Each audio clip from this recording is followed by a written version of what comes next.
കേരളത്തെ ഞെട്ടിച്ച സൈക്കോ ചെന്താമര ഇന്നലെ പിടിയിലായി. അപ്പോൾ പോലീസ് ഇനിയും ചെന്താമരയെ പുറത്തുവിടുമെന്ന് തോന്നുന്നുണ്ടോ? പോലീസിന് ഇതുപോലെ ആളുകൾ മരിച്ചു വീഴുന്നതും കൊല ചെയ്യപ്പെടുന്നതുമാണ് ആഗ്രഹമെങ്കിൽ ചിലപ്പോൾ ഇനിയും പോലീസ് ചെന്താമരയെ പോലുള്ള സൈക്കോകളെ പുറത്തുവിടും. അതെന്താണ് അങ്ങനെ പറഞ്ഞത്? ജനങ്ങളുടെ സംരക്ഷണത്തിന് വേണ്ടിയിട്ടല്ലേ പോലീസ് ഉള്ളത്? അപ്പോൾ പിന്നെ ഇങ്ങനെ തോന്നിയെന്തേ? ഭയങ്കര സംരക്ഷണമാണ് കുറച്ചു കാലമായിട്ട് നടത്തിക്കൊണ്ടിരിക്കുന്നത്. കാരണം ഇപ്പം ശരിക്കും പറഞ്ഞു കഴിഞ്ഞാൽ സംരക്ഷിക്കുന്നത് തടവ് പുള്ളികളെയാണ്. അതിനുവേണ്ടി കാവലും എല്ലാം കൊടുത്ത് അവരെ സംരക്ഷിച്ച് പിന്നെ അവർക്ക് വേണ്ടപ്പോൾ പരോൾ കൊടുത്ത് അവർ തിരിച്ചു വന്ന് കൊലപാതകം ചെയ്ത് കഴിഞ്ഞാൽ പിന്നെയും അവരെ കൊണ്ട് അകത്തിട്ട് സംരക്ഷിച്ച് അങ്ങനെയുള്ള സംരക്ഷണമാണ് ഇപ്പോൾ നടക്കുന്നത്.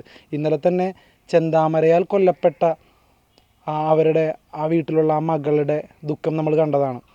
പോലീസ് വന്നപ്പോൾ ആട്ടിപ്പായിക്കാണ് ചെയ്തത്. പോലീസിനവിടെ ഒരു വോയിസും ഇല്ല. ശരിക്കും പോലീസ് വരുമ്പോൾ നമുക്ക് തോന്നേണ്ടത് ഒരു റെസ്പെക്റ്റാണ്. നമ്മളുടെ ജീവൻ, നമ്മളുടെ സ്വത്ത്, അങ്ങനെ നമ്മളുടെ ഒരു സാമൂഹിക ജീവിതത്തെ സംരക്ഷിക്കുന്ന ഒരാൾ എന്നുള്ള റെസ്പെക്റ്റാണ് ശരിക്കും പോലീസ് വരുമ്പോൾ തോന്നേണ്ടത്. പക്ഷെ ഇപ്പം അങ്ങനെയാണോ തോന്നുന്നത്? ശരിക്കും പറഞ്ഞാൽ ഒരുപാട് ചെന്താമരകളെ വിരിയിക്കുന്ന ഒരു നാടായി ഇന്ത്യ മാറുന്നുണ്ട്. കാരണം അങ്ങനെയാണ് നമ്മുടെ ഒരു നിയമവ്യവസ്ഥ, ഇവിടെയുള്ള നിയമപാലകർ കൊണ്ടുപോകുന്നത്. ഈ പറയുന്ന ജയിലുകൾ പോലും സുഖവാസ കേന്ദ്രങ്ങളായി മാറുന്നുണ്ടോ എന്ന് സംശയമുണ്ട്. ഇപ്പോൾ ഈ ചെന്താമരയുടെ പ്രായം എന്തായാലും 50-60 ആയിട്ടുണ്ടാവും. അയാളെ കണ്ടാൽ തന്നെ അറിയാം. അപ്പോൾ അയാൾക്കൊക്കെ ഏറ്റവും നല്ലത് ജയിലാണ് എന്നുള്ളൊരു തോന്നലുണ്ടാവാം.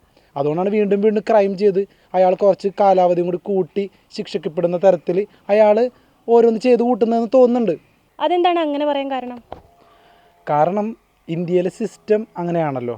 ഒരു തരത്തിൽ പറഞ്ഞാൽ ഈ പോലീസുകാരും നിസ്സഹായരാണ്. പക്ഷെ നിസ്സഹായരല്ല.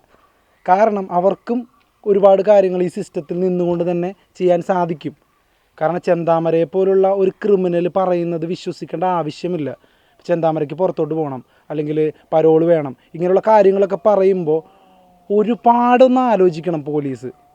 അതിന് വേണ്ടിയിട്ട് ഈ സിസ്റ്റത്തെ ഉപയോഗിക്കണം. മനഃശാസ്ത്ര വിദഗ്ധർ, അദ്ദേഹത്തിൻ്റെ മാനസിക നിലവാരം പരിശോധിക്കാനുള്ള ബാക്കിയുള്ള കാര്യങ്ങൾ, ഇതെല്ലാം പരിശോധിച്ച് ഉറപ്പുവരുത്തിയിട്ട് മാത്രമേ ചെന്താമരയെ പോലുള്ള ആളുകൾക്ക് മിനിമം പരോളെങ്കിലും കൊടുക്കാൻ പാടുള്ളൂ. അല്ലെങ്കിൽ ഒരു പോലീസ് പ്രൊട്ടക്ഷനിൽ തന്നെ ഈ പറയുന്ന ജയിലുകളിൽ കഴിഞ്ഞോട്ടെ. ഹൈലി സെക്യൂരിറ്റി ഉള്ള സ്ഥലമല്ലേ അത്. ശരിക്കും പറഞ്ഞാൽ ഈ ഇന്ത്യൻ നിയമവ്യവസ്ഥയിൽ ഒരുപാട് ചെന്താമരകളാണ് ഉണ്ടായിക്കൊണ്ടിരിക്കുന്നത്. ഒരുമാതിരി ചെന്താമരകളെ വിരിയിക്കുന്ന പോലെയാണ് നമ്മുടെ ഇന്ത്യൻ നിയമവ്യവസ്ഥ തന്നെ ഇപ്പോൾ പോയിക്കൊണ്ടിരിക്കുന്നത്. ഇതുപോലുള്ള ചെന്താമരകൾ ഇല്ലാതിരിക്കാൻ നമുക്കിപ്പോൾ എന്താ ചെയ്യാൻ പറ്റുക? അല്ലെങ്കിൽ എന്തൊക്കെ ചെയ്യണം? ഇന്ത്യയിൽ ജയിലുകൾ മാത്രം പോരാ. ഓരോ ജയിലുകളുടെ കീഴിലും ഓരോ മെൻ്റൽ ഹോസ്പിറ്റലുകളും കൂടി ഇനി സർക്കാർ പണിയണം. അത് മസ്റ്റാണത്.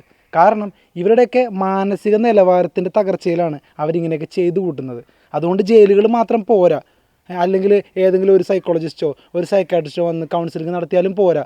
അല്ലെങ്കിൽ ഏതെങ്കിലും സിസ്റ്റേഴ്സോ അങ്ങനെയൊക്കെ വന്നിട്ട് ഇടയ്ക്കിടയ്ക്ക് കൗൺസിലിംഗ് നടത്തുക, ബൈബിൾ വായിപ്പിക്കുക, ഖുറാൻ വായിപ്പിക്കുക, ഭഗവത്ഗീത വായിപ്പിക്കുക, ഇതൊന്നും പോരാ. ശരിക്കും മെൻ്റൽ ഹോസ്പിറ്റലുകൾ വേണം. അതും ജയിൽ പുള്ളികൾക്ക് വേണ്ടി മാത്രം മെൻ്റൽ ഹോസ്പിറ്റലുകൾ, അതായത് മാനസിക ആരോഗ്യ കേന്ദ്രങ്ങൾ സെപ്പറേറ്റ് വേണം എന്നാണ് എൻ്റെ അഭിപ്രായം.